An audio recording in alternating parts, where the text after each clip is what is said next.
Perkenalkan, saya Faruk Izzuddin Kosam, mahasiswa Fakultas Ilmu Komunikasi 2018. Nah, di sini saya akan menjelaskan sebuah pemaparan yang telah disampaikan oleh Rista Novia Duyanti tentang kecemasan etis di ruang publik global. Nah, baiklah, diawali dengan sebuah pertanyaan, kenapa teknologi dapat menciptakan kecemasan di ruang publik?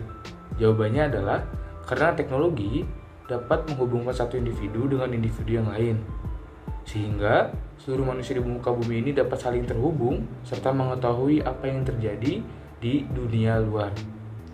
Semakin banyak informasi yang kita dapatkan dari sebuah teknologi tersebut, tentunya kita juga akan semakin merasa cemas dan khawatir akan informasi yang telah kita dapatkan.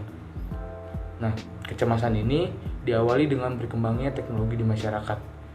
Hal-hal yang menciptakan kecemasan ini adalah seperti isu-isu atau hal-hal yang menyangkut seperti modernitas atau kesenjangan digital dan kesenjangan sosial. Manusia tidak akan pernah merasakan cukup, manusia tidak akan pernah merasakan puas atas apa yang telah ia dapatkan dan akan selalu membanding-bandingkan dirinya dengan kondisi orang lain. Nah, dengan adanya teknologi tersebut, kita akan semakin mudah mengetahui kondisi orang lain, sehingga kita akan semakin mudah juga untuk merasakan sebuah kecemasan di ruang publik global. Untuk meminimalisir hal-hal tersebut, seperti kecemasan tersebut, di sini sangat dibutuhkan etika. Nah, betul, etika sangat dibutuhkan untuk melawan kecemasan tersebut, karena hadirnya teknologi sebagai bentuk dari globalisasi yang di dalamnya mengandung banyak sekali perbedaan-perbedaan seperti budaya, kultur, dan kebiasaan. Di sini etika dapat berperan sebagai cara untuk menghindari adanya perpecahan-perpecahan karena perbedaan-perbedaan tersebut. Apabila dalam pemanfaatan teknologi tersebut tidak menggunakan etika, maka akan timbul kehancuran moral di masyarakat. Akan adanya perpecahan yang ada di masyarakat. Nah, lanjut, modernitas dalam masyarakat ini tentunya menimbulkan sebuah kesenjangan digital. Maksudnya dari kesenjangan digital ini apa sih? Nah, maksudnya adalah tidak semua wilayah dan tidak semua manusia di muka bumi ini dapat atau mampu mengakses hal-hal yang berbau modernitas seperti teknologi dan informasi. Nah, hal tersebut tentunya terjadi karena beberapa faktor. Kita sebut saja faktor-faktor penghambat adanya globalisasi atau modernitas ini. Yang pertama bisa karena adanya jarak yang terlalu jauh, atau fasilitas yang kurang memadai, atau kondisi geografis, atau bahasa, dan yang banyak hal yang tentunya kita tidak dapat ketahui, sehingga menimbulkan hambatan-hambatan dalam proses akses informasi tersebut. Nah, kecemasan dalam kesenjangan digital ini mengakibatkan orang-orang yang tidak memiliki akses digital tersebut merasa tertinggal, baik itu dalam bidang politik atau mungkin bidang ekonomi, sosial, budaya, dan bidang-bidang lainnya. Nah, sehingga dengan adanya kesenjangan digital tersebut, negara-negara yang mungkin belum mampu untuk seluruhnya mengakses internet atau akses teknologi tersebut, maka merasa semakin tertinggal, dan makanya itu dinamakan sebagai kesenjangan digital. Jadi tidak semua negara dapat mengakses informasi atau teknologi yang ada seperti itu. Nah, selanjutnya adalah kesenjangan global. Hampir sama dengan kesenjangan digital, keadaan kesenjangan global ini karena kurangnya akses untuk mendapatkan informasi teknologi di masyarakat pada sebuah negara. Nah, baik lagi saya jelaskan di sini bahwa kesenjangan global ini maksudnya adalah adanya perbedaan yang sangat jauh antara negara yang maju dengan negara yang berkembang. Baik itu sekali lagi akses internet, akses informasi, dan lain sebagainya. Nah, sehingga ini semakin membuat masyarakat-masyarakat yang ada di negara berkembang itu semakin tertinggal dari perkembangan teknologi atau perkembangan yang ada di seluruh dunia, seperti itu. Nah, selanjutnya, selain hal di atas, kecemasan di ruang publik ini terjadi karena faktor-faktor di dalam masyarakat itu sendiri. Nah, jadi selain faktor yang tadi dijelaskan, ada juga faktor-faktor yang menyebabkan kenapa sih manusia itu memiliki sebuah kecemasan dalam dirinya.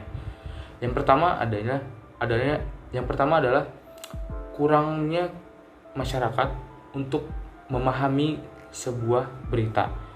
Nah, maksudnya adalah kita juga tahu bahwa akhir-akhir ini atau mungkin beberapa tahun kebelakang ini banyak sekali informasi-informasi yang bersifat hoax atau tidak benar, sehingga mengakibatkan kekacauan yang terjadi di masyarakat itu sendiri. Selanjutnya adalah masyarakat itu tidak semuanya bisa menerima perbedaan-perbedaan. Nah, maksudnya di sini ada perbedaan argumen gitu ya. Kurang bisa menerima perbedaan dalam berargumen merupakan sebuah sumber masalah yang akan menimbulkan perpecahan atau kecemasan di ruang publik. Nah, jadi maksudnya perbedaan argumen ini dapat menjadi masalah karena di dalam perbedaan argumen pasti kita memiliki rasa untuk pendapat kita itu paling benar gitu, sedangkan pendapat orang lain itu salah. Nah, ini merupakan sebuah sumber masalah yang akhirnya akan menyebabkan sebuah kecemasan di dalam masyarakat itu sendiri gitu.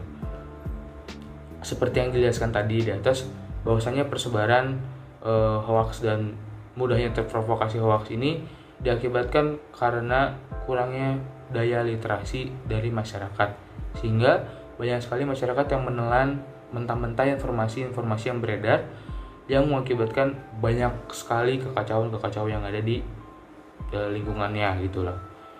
Nah, selanjutnya adalah mudahnya akses media informasi. Nah, kita juga tahu bahwa saat ini banyak sekali media yang dikendalikan oleh beberapa perusahaan-perusahaan yang namanya juga perusahaan pasti mengejar sebuah keuntungan. Jadi sangat sulit sekali untuk menemukan media atau berita atau halaman berita yang tidak memiliki kecenderungan dalam suatu hal gitu. Jadi makanya ini harus sangat dihati-hati, harus sangat diperhatikan bahwa ketika kita menerima sebuah berita, jangan sampai menerima berita yang tidak benar dan akhirnya malah menyebabkan saling fitnah, saling tuduh, dan akhirnya terjadilah kecemasan di ruang publik.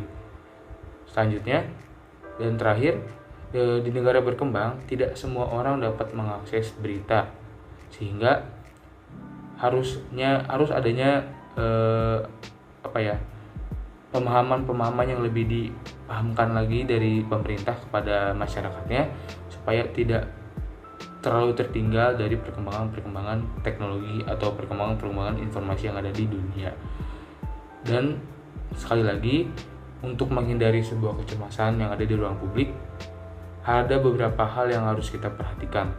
Yang pertama adalah saling menghormati, saling menghargai, dan kembali lagi cross check segala informasi apapun yang kita dapatkan dalam media atau dalam halaman berita.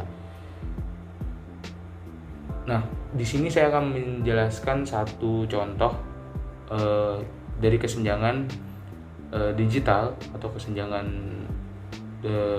global yang terjadi di negara kita sendiri, negara Indonesia, seperti itu. Nah, salah satu contohnya adalah ini ada sebuah kutipan yang saya ambil dari webnya Kemenku. Di sini Ibu Menteri Keuangan kita, Ibu Sri Mulyani, berpendapat bahwa banyak atau ada beberapa wilayah di Indonesia yang masih kesulitan untuk mengakses internet, sehingga di saat pandemi seperti ini banyak sekali aktivitas warga atau masyarakat di wilayah tersebut yang terganggu, sehingga tidak berjalannya kehidupan secara normal gitu karena efek adanya pandemi dan lain sebagainya. Nah, ini merupakan sebuah bukti bahwa di negara kita masih ada kesenjangan yang terjadi di masyarakat kita tentunya, dan akhirnya justru kesenjangan ini yang mengakibatkan kecemasan kecemasan di sini maksudnya ya warga yang tidak mampu untuk mengakses internet seperti itu akan merasa cemas bahwa dia akan survive atau tidak. Nah, seperti itu. Sekian pemaparan dari saya. Mohon maaf bila ada kalimat atau kata yang kurang berkenan. Sekali lagi terima kasih. Assalamualaikum warahmatullahi wabarakatuh.